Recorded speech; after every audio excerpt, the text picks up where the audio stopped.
క్రీస్తునామమున మరి ఒకసారి వందనం తెలియజేస్తున్నాను. మరి దేవుడు మనందరినీ ఇలా దేవుని యొక్క మాటలు మాట్లాడుకోవడానికి ఈ దినం కూడా మరొక అవకాశం ఇచ్చినాడు. ఇచ్చిన ఈ అవకాశం బట్టి దేవుని స్తుతి స్తోత్రాలు చెల్లిస్తూ ఈ దినం దేవుడు మరి మనకి ఇచ్చిన వాక్య భాగమును ఒకరినొకరు మరి సరి చూసుకుని మన యొక్క బ్రతుకులను సరి చేసుకుంటూ మనకి ఇచ్చిన అవకాశం బట్టి స్తోత్రం చెల్లిస్తూ ఈ సమయంలో ఇచ్చిన ప్రార్థనతో మహోన్నతుడాన్ని పరిశుద్ధ నామమున స్తోత్రములు. ఈ సమయంలో మాకు ఇచ్చిన అవకాశం బట్టి ఈ దినాన్ని బట్టి స్తుతి స్తోత్రాలు చెల్లిస్తున్నాను. విత్తబడుతున్న ఈ వాక్యం విత్తబడిన వాక్యాన్ని మేము ఒకరినొకరు బోధించుకొని సరి చూసుకుని ముందుకు ఒకటి కార్యం చేయమని యేసునామమున ప్రార్థిస్తున్నాం తండ్రి. ఆమేన్. ప్రభునందు వీళ్ళందరికీ సహోదరులందరూ కూడా క్రీస్తునామమున తెలియజేస్తున్నాను. అందరూ బాగున్నారు కదా? ఈ సమయంలో మరి దేవుడు మనల్ని ఇంకా మరింత బాగు చేయడానికి మాతో సహవాసం కలిగి ఉండడానికి ఆయన ఇష్టపడినాడు. ఇచ్చిన సహవాసమును నిజంగా మనం ఎంతో అద్భుతంగా ఎదిన మరి ఆయనతో సహవాసం చేస్తూ అబ్రహాము ఏ విధంగా ఎంతో స్నేహితుడిగా పరిచయం కలిగి ఉన్నాడు, ఆ విధంగానే మనం కూడా స్నేహభావం కలిగి స్నేహితుడిగా ముందుకెళ్ళే వారి ఉంటున్నాం. అయితే ఏదైనా దేవుని యొక్క వాక్య భావం మనం చూసినట్లయితే ఆదికాండము 22వ అధ్యాయంలో మనం చూసినట్టయితే ఆదికాండము 22వ అధ్యాయము మనం చూసినట్టయితే మొదటి వచనం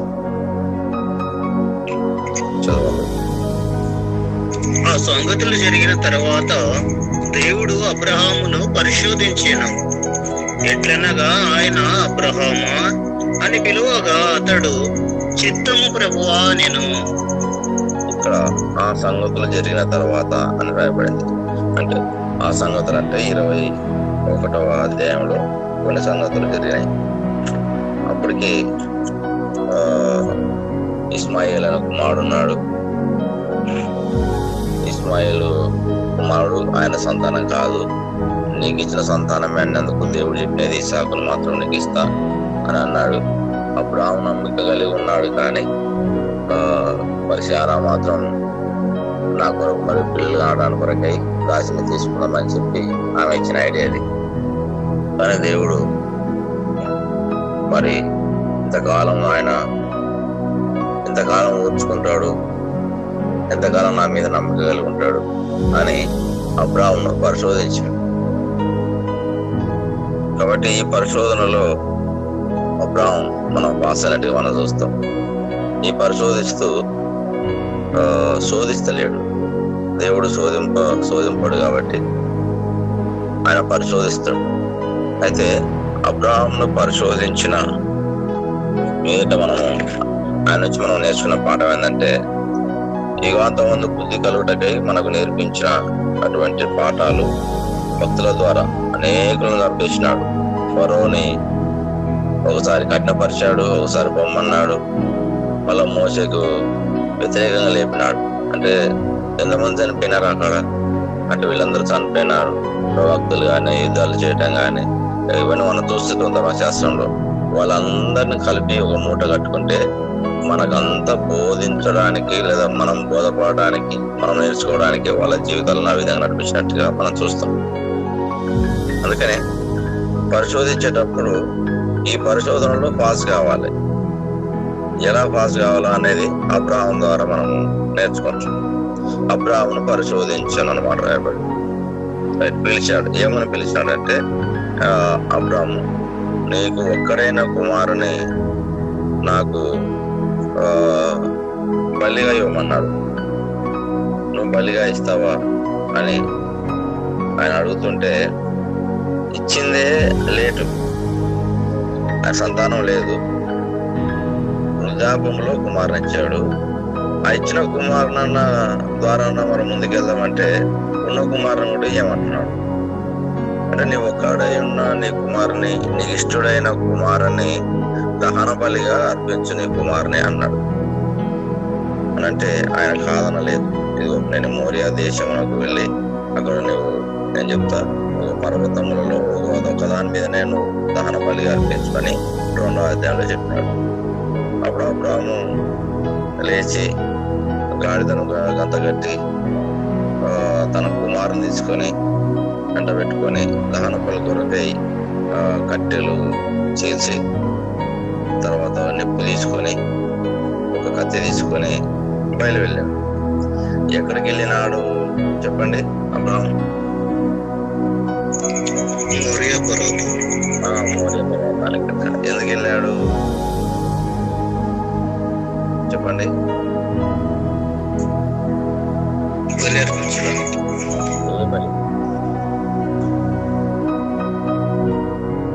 ఏ బలి? దహన బలి. రైట్, బాగుండు. మనము గుర్తు పెట్టుకోవాలి. దహన బలి అర్పించడానికి అక్కడికి వెళ్ళాడు. సరే, గాడిదను మరి సిద్ధం చేసి వెళ్ళాడు. 5వ వచనంలో చూస్తే గాడిదతో మరి మీరంతా పనివారిని చూసి మీరు ఇక్కడే ఉండండి, నేను ఇచ్చిన వాడును అక్కడికి వెళ్ళి దేవునికి మొక్కి వాళ్ళ మీదకి వస్తాము అని చెప్పి వాళ్ళు ఆడబెట్టి దహన బలికి కట్టెలు తీసుకున్నాడు. అటు గాడిద మీద పనివారిని తీసుకున్నాడు కదా, కట్టెలు తీసుకొని తన కుమారుడు ఇస్సాకు మీద పెట్టి కట్టెలను మోపాడు. తన చేతితో నిప్పును పట్టుకున్నాడు, కత్తిని పట్టుకున్నాడు. ఇక్కడ 3 వస్తువులు తీసుకున్నాడు దహన బలి కొరకి. 3 వస్తువులు ఏంటివి అనంటే, మొదటిది కట్టెలు, 2వది నిప్పు, 3వది కత్తి.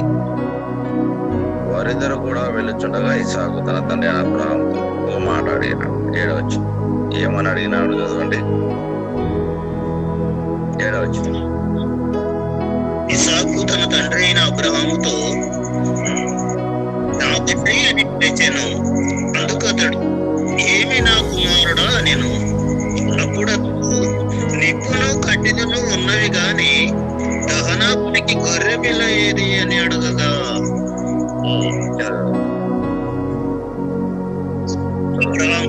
కుమారుడా దేవుడే బలికి గొర్రె పిల్లను చూసుకొనని చెప్పాను. ఇస్సాకును బలిగా ఇచ్చేటప్పుడు ఇంటి దగ్గర ఉన్న శారాకి చెప్పినట్టుగా అయితే లేదు ఇక్కడ. కానీ తాను బాధపడుతూ ఏడ్చినట్టుగా కూడా లేదు.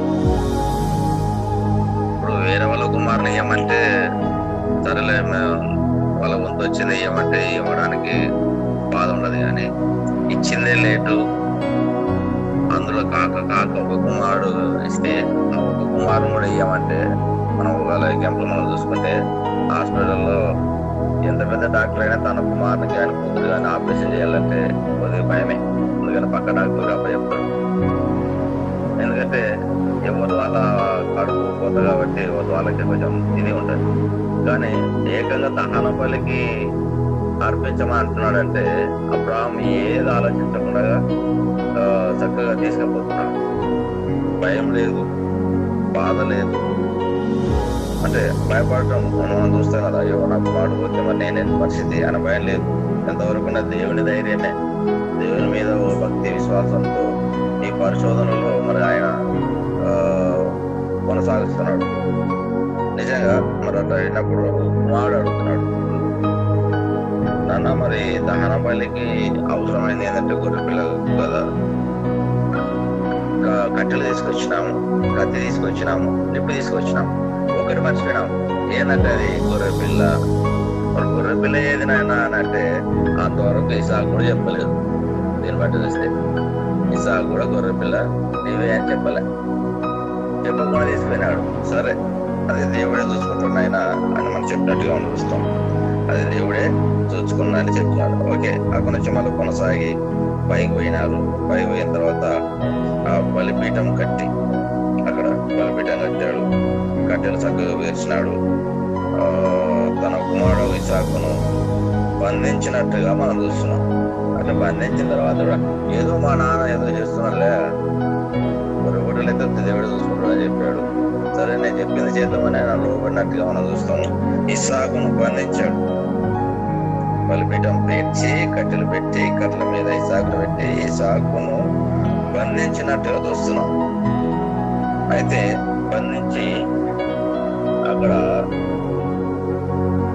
కట్టెల మీద వచ్చాను. అప్పుడు 10వ వచనంలో అబ్రహాము తన కుమారుని వధించుటకు తన చెయ్యి చాపి కత్తిని పట్టుకునగా యెహోవా దూత పరలోకం నుండి అబ్రహామా అబ్రహామా అని పిలిచాను. అందుకతడు చిత్తం ప్రభువా అని. అప్పుడు ఆయన ఆ చిన్నవారి మీద చేయవేయకము, అతనేమీ చేయకము, నీకు ఒక్కడైనా నీ కుమారుని నాకు వెనుదీయలేదు కనుక నీవు దేవునికి భయపడేవాడవని ఇందువల్ల నాకు కనపడుచున్నది అని 12వ వచనం వరకు అంది. అంటే కత్తి ఎత్తాడు. తన కుమారుడు ఆనబలి అర్పించడానికి కత్తి ఎత్తి ఆ బలి అర్పించే సమయానికి పరలోకము నుండి దూత మాట్లాడినట్టు మనం చూస్తాం. దూత మాట్లాడగానే నీ ఒక్కడైనా నీ కుమారు నాకు వెనుదీయలేదు కనుక ఇక నీ బలి పరిశోధనలో పాస్ అయినావు అని చెప్పి మరి అబ్రహాముతో మాట్లాడినట్టుగా చూస్తాం. చూడండి, నిజంగా ఎంత అద్భుతం అంటే కుమారుని బలి అర్పించడం. ఎవరు అర్పిస్తున్నాడు? తండ్రి, సొంత తండ్రి తన కుమారుని బలి అర్పిస్తున్నాడు. ఉండేది ఒకటి కుమారుడే. అయితే ఈ బలి అర్పించే దానిలో దహన బలి అన్నాడు. ఈ దహన బలి అర్పించేటప్పుడు ఏమేమి తీసుకుపోయినాడు బలికి ఒకసారి చెప్తారా? దహన బలికి ఏమేమి తీసుకుపోయినాడు చెప్పండి, మాట్లాడండి ఎవరన్నా.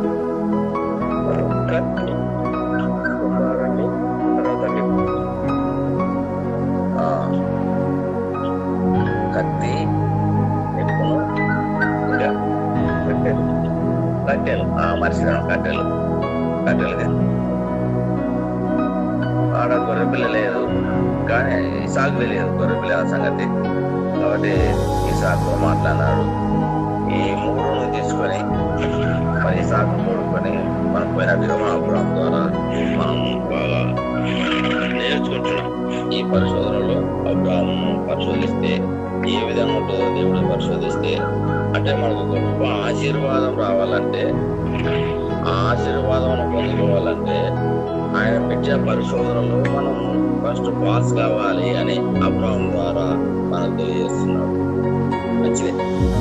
పరిశోధనలో నిలబడితే మనకి ఏదైనా శ్రమ, కష్టము, నష్టాలు ఇలాంటివి వస్తున్నప్పుడు, కొన్ని బాధలు వస్తున్నప్పుడు దేవుడు నాకే పెట్టాలి బాధ, నాకెందుకు పెట్టవా అనే మనం ఏం చేస్తామంటే కొన్నిసార్లు దేవుని తప్పుకోవడము, లేకపోతే దేవుని తిట్టడము, ఏదో రకరకాలుగా మనం చేస్తుంటాం.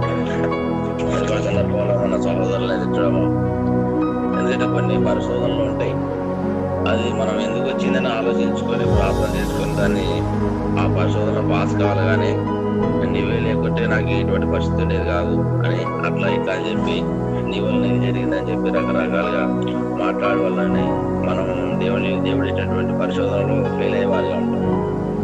కాబట్టి సమస్యలు ఏంటివి, ఎలా అనేది అర్థం చేసుకొని మనం మన యొక్క జీవితంలో అడుగు పెడితే మంచి ఆశీర్వాదం. ఎలాంటి ఆశీర్వాదం అడుగు చూడండి, కింద చూస్తే హిందూ చదవండి. అక్కడ దేవదూత వచ్చి మాట్లాడిన వెంటనే ఆపేసినాడు, బలి అర్పేయకుండా ఆర్పేసినాడు. అప్పుడు ఏం చేసినాడు? అక్కడ భద్రుడు వచ్చాం. అప్పుడు అబ్రహాము కన్నులెత్తి చూడగా పొదలలో కొమ్ములు తగులుకుని ఉన్న ఒక పోటీలో ఇనుప తట్టున కనబడెను. అబ్రహాము పోటీలను పట్టుకొని తన కుమారుడికి మారుగా పెట్టి దహన బలిగా అర్పించాను. అంటే ఇక్కడ పొట్టేలు ఉంది. అక్కడ ఏమన్నాడంటే ఇసాకు అన్న మాట ఏమన్నాడంటే, పొట్టేలు ఏది డాడీ అన్నప్పుడు అక్కడ దేవుడే చూసుకుంటాడు నాయన అన్నాడు. దేవుడే చూసుకుంటాడు అన్నాడు. అంటే ఈయన చెప్తే మళ్ళా టెన్షన్ పడుతుంది కదా అన్నట్టు తెలియదు కదా పరిస్థితులు. మనం బలి అర్పించమన్నాడు, చెప్పింది అబ్రహాముకి ఇసాకు కాదు కదా. కాబట్టి నేను అర్పించవలసిన బాధ్యత నాది కాబట్టి అని బంధించి అని అర్పించడానికి తీసుకెళ్ళినాడు. అయితే ఇక్కడ వచ్చేసరికి మరి దేవదూత పరలోకం నుంచి మాట్లాడి మనం చూస్తున్నాం.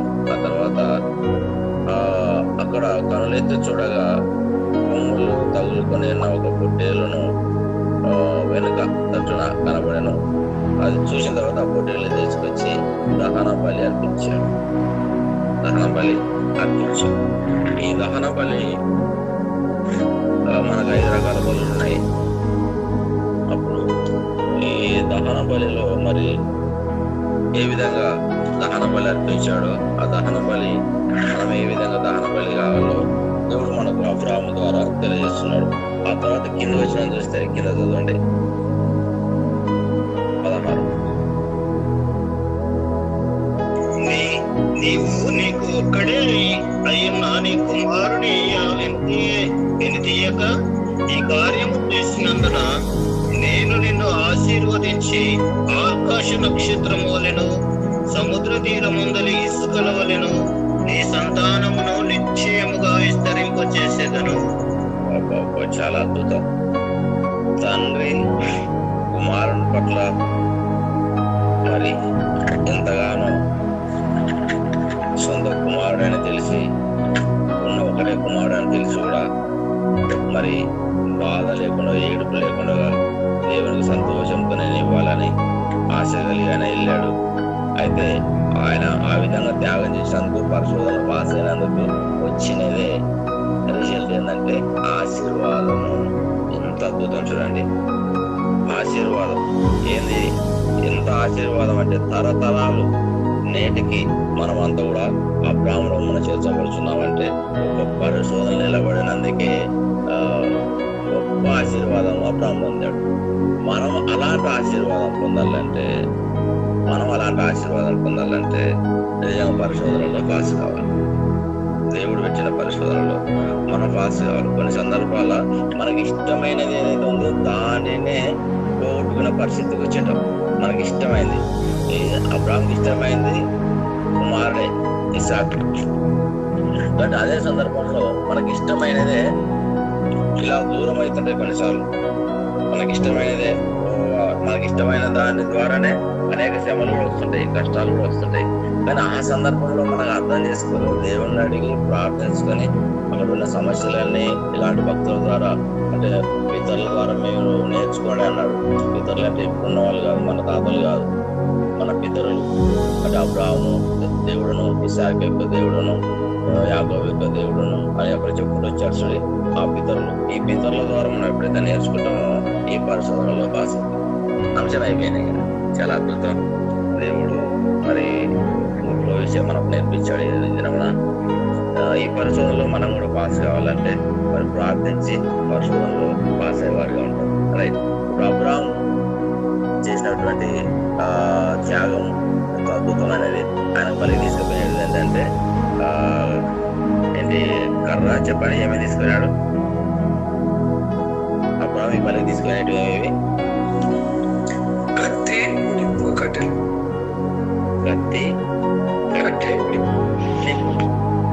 ఓకే. ఇక్కడ మనం చూసినట్టయితే ద్వితీయోపదేశకాండము 21వ అధ్యాయము 22వ వచనం చదవండి దయచేసి.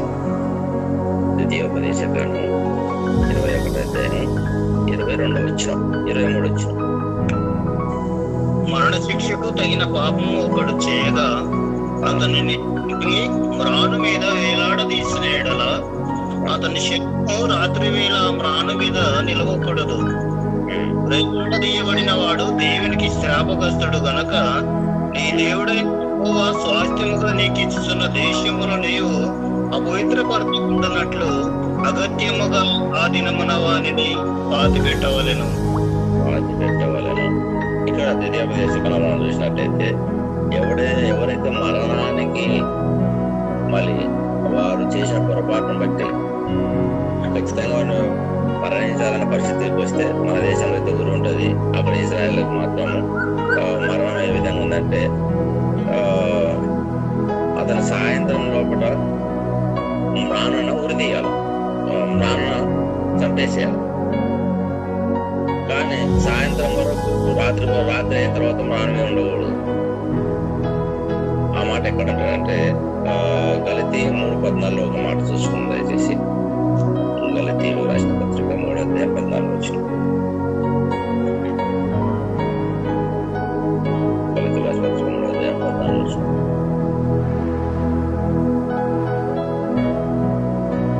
చదివేవారు ఆత్మను గురించిన వాగ్దానము విశ్వాసము వలన లభించినట్లు అబ్రహాము పొందిన ఆశీర్వచనము క్రీస్తు యేసు ద్వారా అన్యజనులకు కలుగుటకై క్రీస్తు మన కోసము శాపమై మనలను ధర్మశాస్త్రము యొక్క శాపము నుండి విమోచించెను. ఇందును గూర్చి ప్రాణు మీద వేలాడిన ప్రతి వాడును శాపగ్రస్తుడు అని రాయబడి ఉన్నది. ఇక్కడ మనం నేర్చుకున్నట్టయితే ప్రాణం మీద వేలాడబడిన వాడు శాపగ్రస్తుడు. అంటే మన శాపము, మనం చేసిన అపరాధములు, పాపములు మొత్తం కూడా తన ప్రాణం మీద మోసుకొని ప్రాణం ఇచ్చినట్టుగా మనం చూస్తాం. యేసుక్రీస్తు వారిని ప్రాణం మీదనే ఎందుకు చంపినారు? ఎందుకు ఇసాకును ఏ విధంగా బలిపీఠం మీద బంధించి బలి అర్పించడానికి అబ్రాహాము తీసుకుపోయినాడు, యేసుక్రీస్తు వారిని బంధించి తీసుకుపోయి 3 అనగా చేతులలో చీలలు కొట్టి, కాళ్ళకు చీలలు కొట్టి బంధించేసి ప్రాణం మీద చంపేసినాడు. అబ్రాహాము తీసుకుపోయినది ఏంటంటే నిప్పు, కత్తి, కట్టెలు దహన బలికి. యేసుక్రీస్తు వారికి మనం చూసినట్టయితే కట్టె అనగా ప్రాణం మీద వేలాడబడినాడు. ఆయన బంధించేసినారు. తోటలోనే బంధించి మనసుకలేదు ముద్దు పెట్టుకున్నప్పుడు అక్కడ బంధించి తీసుకుపోయి కట్టె మీద బంధించేసినారు. అక్కడ దివిటీలతో పోయినారు వాళ్ళు. దివిటీలతో పోయి అక్కడ ఆయన కనుగొని పట్టుకొని పోయి ప్రాణం మీద బంధించిన తర్వాత చివరిగా ఒక ఈట తీసుకొని ఏం చేసినాడు? ఆయన పక్కన పొడవగా ఆయన ప్రాణం ఇచ్చినట్టుగా మనం చూస్తాం. యోహాను సువార్త 19:34 చూడండి. 19:34 యోహాను సువార్త 19:34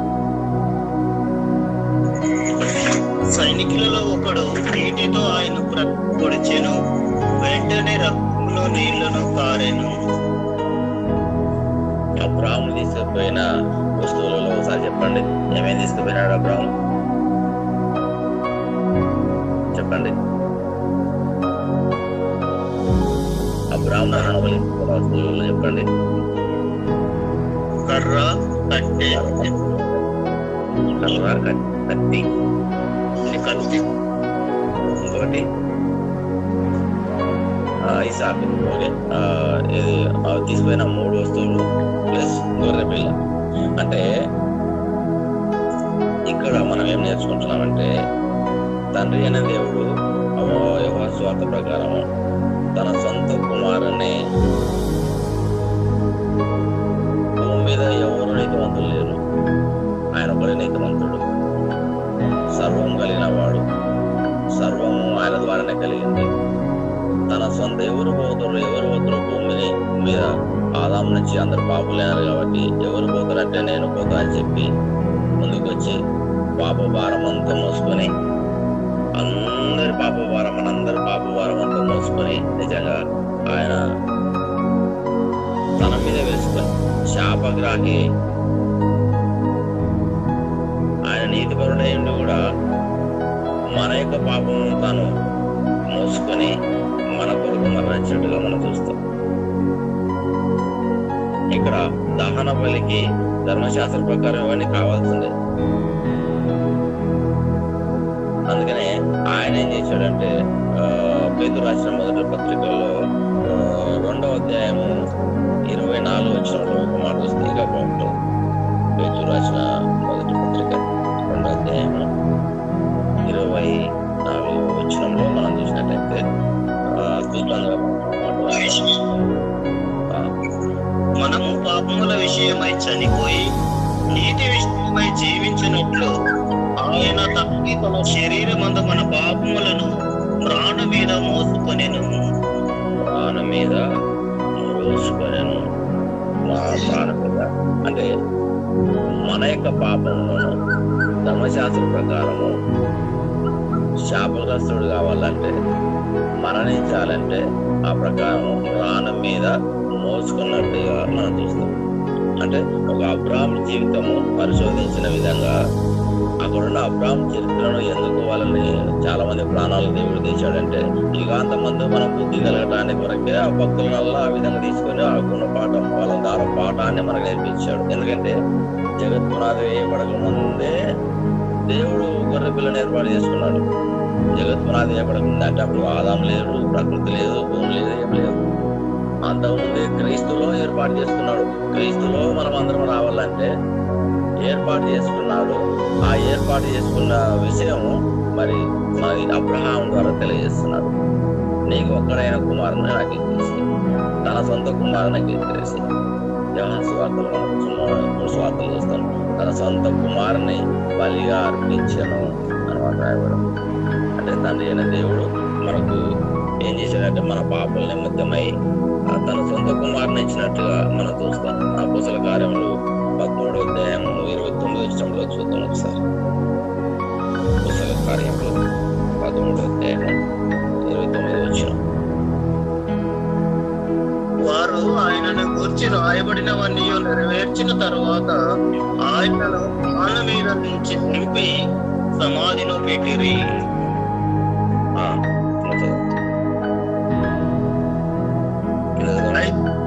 మృతులలో నుండి ఆయనను లేపాను. మృతులలో నుంచి ఆయనను లేపాను. ప్రాణ మీద దించారు. ఆయన 3వ రోజున తిరిగి మరి మృతుల్లో నుంచి దేవుడు లేపినట్టుగా మనం చూస్తాం. అందుకనే యేసుక్రీస్తు వారు ఏమన్నారంటే, నేనే మార్గం, నేనే సత్యము, నేనే జీవం అన్నాడు. నేను ఎలా పోతే మీరు అలా, నేను ఎలా లేస్తే మీరు అలా. అంటే దేవుడు నన్ను ఎలా లేపుతున్నాడో మీరు చూడండి అని చెప్పి మనకు మార్గంగా చూపించిపోయినాడు. అంటే మనం కూడా పాపంలో నుంచి పైకి లేవడానికి, మనిషి తింటున్నాడు, తాగుతున్నాడు, దొంగగా ఉన్నాడు అని అనుకున్నాం. అయితే నేను పాపని, నేను దొంగని, అందుకనే చర్చిలోకి రాను అని అంటుంటాం. మనం చర్చికి పోయేది లేదా దేవుని యొక్క సన్నిధి కలుసుకొని ఉండేది ఎందుకొరకంటే పాపి రావాలి అక్కడికి, నీతి మొదలు అవసరం లేదు. మరి పాపి రావాలన్నప్పుడు నేను పాపం చేయకుంటేనే వస్తా అని అనడానికి లేదు. అల్లుడు మన పాపంలో ఉన్నాడు మనిషి. మరి ఇప్పుడు ఏం చేయాలంటే మన సొంతం నిలబడలేము, మన సొంతము ఎప్పుడు నిలబడలేము. క్రీస్తు యేసునందు ఆయన ద్వారా పరిశుద్ధాత్మ ఆదరణ చేత దేవుని యొక్క సహాయం అడిగితే మనం నిలబెడతాడు. ఆ నిలబడటానికి ఇన్ని రోజులు చెడిపోయినాము. ఒక మనిషి నిలబడాలంటే మన సొంతంగా నిలబడలేము. కాబట్టి ఇప్పుడు నుంచి అయినా లేచిన వెంటనే ప్రార్థన చేసి ఆయన సహాయం ఎప్పుడైతే కోరుతామో అప్పుడు నిలబడము, లేకపోతే మనం ఎప్పుడు నిలబడలేము. మన విషయంలన్నీ కూడా ప్రతిరోజు తెలియజెప్పుకోవాలి దేవునికి. నాది ఈ విషయం, నాది ఈ బలహీనతలో పరిస్థితుల్లోనే ఉన్నాను దేవా, దయచేసి నన్ను ఎట్లన్నా కానీ సహాయం చేయని ఆయన ఎప్పుడైతే అడుగుతామో అప్పుడు ఆయన నిలబెట్టేవాడుగా ఉంటాడు. అప్పుడు ఏ విధంగా లేపాడో మనం కూడా పాపం నుంచి లేపేవాడుగా ఉంటాం. ఎందుకంటే రెండో రాకుండా మనమంతా తిరిగి లేవాలంటే, మన దేశం వల్ల మనకి రావాలంటే ఆయన మన తిరిగి లేపేవాడుగా ఉంటాడు.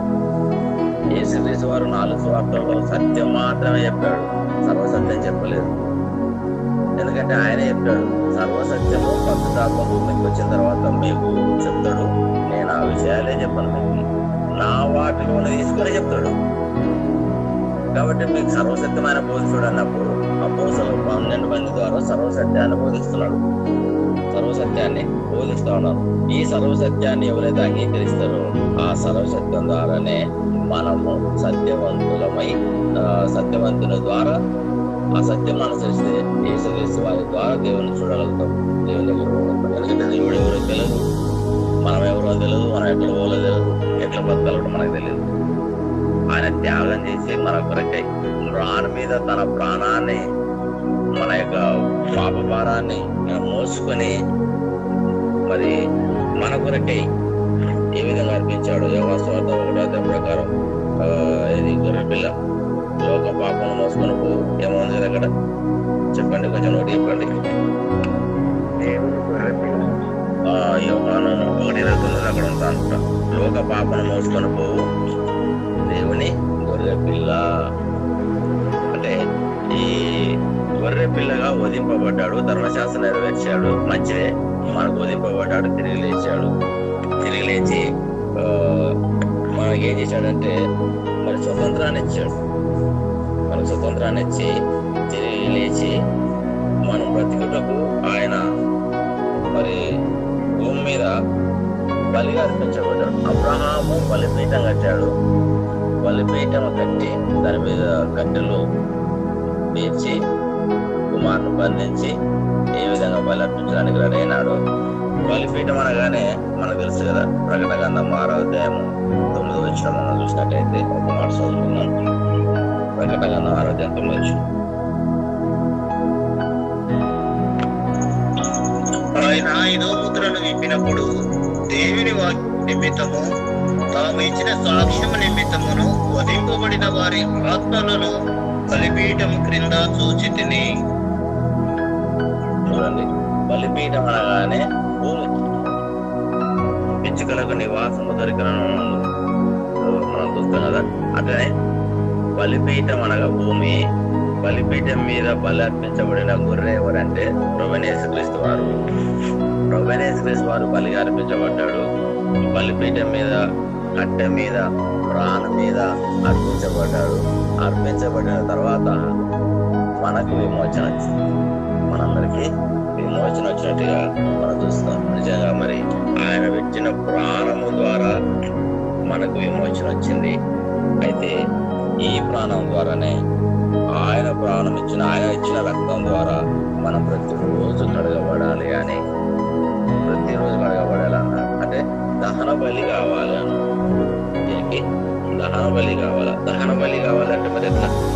ఆయన దహన బలిగా మరి 5 రకాల బలులు మనం చూస్తాం కదా. యేసుక్రీస్తు వారిలో మనం చూసినట్టయితే ఒకసారి ఆదికాండము 29వ అధ్యాయం 18వ వచనం 19వ వచనం చూస్తే ఒక మాట చదువుకొని మీకు అందరికి తెలుసు. ఒకసారి జ్ఞాపకం చేసుకుని ముందుకు. ఆదికాండము 29వ అధ్యాయము 18వ వచనం.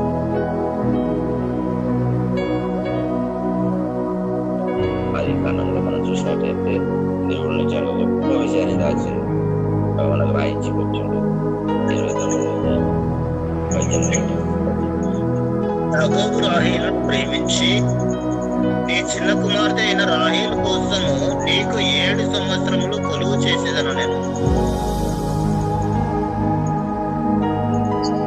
సారీ అండి, అధ్యాయం ఎక్కడ ఉందంటే అక్కడ సంఖ్యాకాండంలో ఒకసారి ఐడియా మీరు కొద్దిగా హెల్ప్ చేయండి. సంఖ్యాకాండం అక్కడ ఏముందంటే దహన బలి గురించి అనేక విషయాలు తెలియజేస్తున్నాడు మనకు. దహన బలి ఏ విధంగా అర్పించాలి, అర్పించేటప్పుడు ఆ దహన బలి కావాల్సినవి ఏంటి, ఎవరెవరికి ఏ విధంగా అర్పించబడాలి అని మనం చూసినట్టయితే చూడండి ఒకసారి.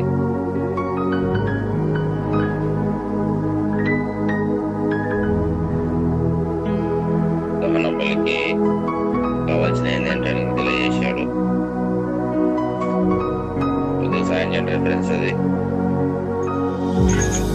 29:17 వచ్చింది. ఏ అధ్యాయం? సంఖ్యాకాండం 29వ అధ్యాయం. చదవండి. 2వ దినమున నిత్యమైన దహన బలియు దాని నైవేద్యమును వాటి పానార్పణములను కాక మీరు నిర్దోషమైన 12 కోడి దూడలను, 2 పోటీలను, ఏడాది అయిన 14 గొర్రె పిల్లలను, విధి ప్రకారముగా వాటి లెక్క చొప్పున ఆ కోడేళ్లను, పోటీలను, గొర్రె పిల్లలను, వాటి నైవేద్యమును, పానార్పణమును, పాప పరిహారార్థ బలిగా ఒక మేక పిల్లను అర్పింపవలెను. ఇక్కడ మనం దహన బలి చూసినట్టయితే అదే సంఖ్యాకాలం ఇంకో చోట కూడా రాయబడింది. దహన బలి అర్పించిన తర్వాత పొడి చెవు మీద, బొటన వేలు మీద, వస్త్రపు చెంగు మీద ఆ రక్తాన్ని యాజకుడు ఆయన కుమారులు కూడా సేమ్ అదే చేయాలి. ఈ దహన బలిలో చెవిన, బొటన వేలు మీద, వస్త్రపు చెంగు మీద ఆ రక్తాన్ని సమర్చాలి. ఇది వారు వారి ఇంట్లో ఉన్న కుమారులు చేయాలి. ఇలాగ చేస్తే ఆ దహన బలి, ఇంకా దాని చేతులు చాలా ఉంది, అలా చేస్తే దహన బలి సంపూర్ణ. అనగా ఏంటంటే ప్రభువైన యేసుక్రీస్తు వారి యొక్క రక్తము చేత మనము ఆయన రక్తం చేత కడగబడాలి ప్రతిరోజు. అందుకంటే నా శరీరము తిని నా రక్తం త్రాగువాడు నిత్య జీవ గలవాడు అన్నాడు. అది ఇప్పుడు వారానికి ఒకసారే కాదు, ప్రతిరోజు ఉదయకాలం లేచామంటేనే మొట్టమొదటి మనం చేసే పాపం ఏంటంటే భూమి మీద ఉదయకాలం లేచిన వెంటనే మీ నిమిత్తం నేను ప్రార్థన చేయకపోతే నేను పాపం చేసేవాళ్ళు అనే సమయాలు అన్నట్టుగా మన కోసం మనం ప్రార్థన చేయాలా. మనము ప్రార్థన కాకుండా ఫస్ట్ ఆయనను ఏమంటాడు, అక్కడ టీచరు తాగుతాడా మంచోడా చెడ్డోడా మనకు తెలియదు, కానీ మనం కుమార్తె తీసుకురాకపోతే మనం లీవ్ లెటర్ రాస్తాం. గౌరవనీయులైన శ్రీత గౌరవనీయులైన టీచర్ మాస్టర్ గారికి రాస్తూ ఆయనను సంబోధించి గౌరవించి ఆయన హోదాను, ఆయనను ఆయన ఎర్రగునడా నల్లగునడా పక్కవడా అవన్నీ కూడా గౌరవనీయులైన వారికి గారికి నమస్కరించి రాయడమనగా అని ఎంత గొప్ప చేసి, అయ్యా బతిలాడు నీ కొడుకును నువ్వు తీసుకురానికి ఆయన బతిలాడమేంది, ఆయన అడగడమేంది. మన అందరం బయట చూస్తేనే వాళ్ళకు 10 రూపాయల జీతం ఉంటుంది. అయినా సరే అయ్యా ఏం చెప్పవు, నా కుమార్ని ఒక 2 రోజులు తీసుకెళ్తాను, దయచేసి మరి నాకు పంపించాడు అని చెప్పి మనవి ప్రార్థన ఏమేమో చెప్పి కింద అంత రాసి సంతకం చేయాలి. అంటే దేవునితో మాట్లాడేటప్పుడు ఇజ్రాయేళ్లకు మర్యాద లేనందుకు లక్షల మంది చంపేసినాడు. అటు ప్రార్థన అనగానే డైరెక్ట్ దేవా నాకు ఫలాన్ని చేసే నేను ప్రార్థన పోతున్నాం, ప్రయాణం పోతున్నాం, మొదలు కాపాడేసి అది ఇదేంది గౌరవం లేని ప్రార్థన. అంటే పత్రిక ఇచ్చేతోడు ఇంటి ముందర పోయి వెళ్ళిరాడు అని చెప్తే బాగుంటుంది. ఇంటికి వెళ్ళి వాళ్ళు కాలుపక్కలు అడుగుకొని ఆ పత్రిక ఎంత మర్యాదతో తీసుకుంటారు. ఈయన పలకరించి మీరు బాగున్నారా అని చెప్పి పలకరించి వాళ్ళ అంత ఏదైనా పెళ్ళి ఉంటుంది రండి అని చెప్పి వాళ్ళు మంచి సంతోషంగా మాట్లాడతారు, గౌరవంతో మాట్లాడతారు. దేవునితో మాట్లాడేటప్పుడు మనుషులకి ఎంత గౌరవం ఇస్తున్నాము, మరి దేవుడితో మాట్లాడేటప్పుడు గౌరవం ఇచ్చి సంబోధించాల. భూమిని ఆకాశంలో సమస్తాన్ని సృజించిన దేవునితో మరొకసారి నేను మాట్లాడుతున్నాను, నీ సన్నిధికి వచ్చినానైనా ఒకసారి నేను మాట్లాడుతున్నాను, నా ప్రార్థన ఆలకించండి అయినా అని ఒక దేని అబ్రహాం మాట్లాడినట్టుగా మనం ఆయనతో మాట్లాడితే అప్పుడు ఆయన ఆలకించేవాడిగా. అప్పుడు మనం అడిగి అయ్యా నేను రాత్రంతా నేను నిద్రపోయింది, ఎప్పుడు ఎప్పుడు తెలుసు చచ్చిపోయిన వారమే వాస్తవానికి మనము, కానీ మనం కళ్ళు దేశంలో కూడా గుండె ఆడుతుంది, అంత బాగుంది, వాళ్ళు తిరిగి దినంలో ప్రవేశపెట్టేందుకు చాలా సంతోషం. ఆయన మరొక అవకాశం ఇచ్చిన ఈరోజు నాకు ఎంత అద్భుతం నిజంగా. ఈ ప్రకృతిని అంతా చూడగలుగుతున్నాను. మరొక రోజైతే నాకు ఇచ్చినారు వందనాలు చెల్లిస్తూ చిన్న మాట దేవం. మరి క్రీస్తు నా కొరకు ప్రారంభించినాడు. ఈ రోజు నేను తెచ్చుకుంటున్నాను, నేను కూడా చనిపోతున్నాను. మరణము నుంచి అంటే క్రీస్తుతో పాటు సమాధి చేయబడిన వారమై కలిసి పత్రిక ప్రకారం క్రీస్తుతో పాటు మరణంలోనికి వెళ్ళి లేపబడిన వారమై ఈ రోజు పాపం నుంచి లేపబడిన వారమై మళ్ళీ అవకాశం అయినా నీ కుమారు యొక్క రక్తం చేత అని కడుగు. ఎలా అంటే కొత్త నిబంధన సర్వసత్యం. 4 సువార్తల్లో ఆగిపోతే సర్వసత్యం రాదు మనకి. 4 సువార్తలుగా ఆడికే ఉండవనుకో, అవి ధర్మశాస్త్రం నెరవేర్చడానికి 4 సువార్తలు అయిపోయినాయి. అక్కడ ఉంటే కాదు మనకి విమోచన. యేసుక్రీస్తులో కాకుండా క్రీస్తులేకి రావాలి. అపోస్తలుల పౌలు చెప్పినట్టు అనగా కొత్త నిబంధనల నుంచి ఆ 12 మంది ఈ విధంగా రాసిన సర్వసత్వంలో ఈ సర్వసత్వం లేక మనం ఎప్పుడైతే వస్తుందో అప్పుడే మనము ఆ సత్యం ద్వారా తెలుసుకొని యేసుక్రీస్తు వారి రక్తం చేత ప్రతిరోజు అంటే కొత్త నిబంధన ఎవరైతే చదివి దాని ప్రకారం విని పాటిస్తాము, అడుగుతాము, ఆ రక్తం చేత కడగబడతాము, అప్పుడు మనము కూడా దహన బలిగా యేసుక్రీస్తు వారు ఏ విధంగా అయితే బలి అర్పించబడ్డాడు మనము కూడా ప్రతిరోజు మరి రోమిల పత్రిక 12వ వచనం చదవండి దయచేసి. రోమిల పత్రిక 12వ అధ్యాయం 1వ వచనం. కాబట్టి సహోదరులారా, పరిశుద్ధ దేవునికి అనుకూలమైన సజీవ యాగముగా మీ శరీరములను ఆయనకు సమర్పించుకునుడని దేవుని వాస్తవ్యమును బట్టి మిమ్మల్ని ప్రతిమాలు కొనుచున్నాను. చూడండి ఎంత అద్భుతమైన మాట. సజీవ యాగంగా చనిపోయిన తర్వాత శవాన్ని నిలబెట్టి పెట్ట తీసుకొని చర్చలేకి పోయి సెంటర్లో పెట్టి అందరూ కలిసి ప్రార్థన చేసి అందరూ ఏడ్చుకుంటూ సమాధి కాడికి పోయేది కాదు. ప్రతి సజీవ యాగంగా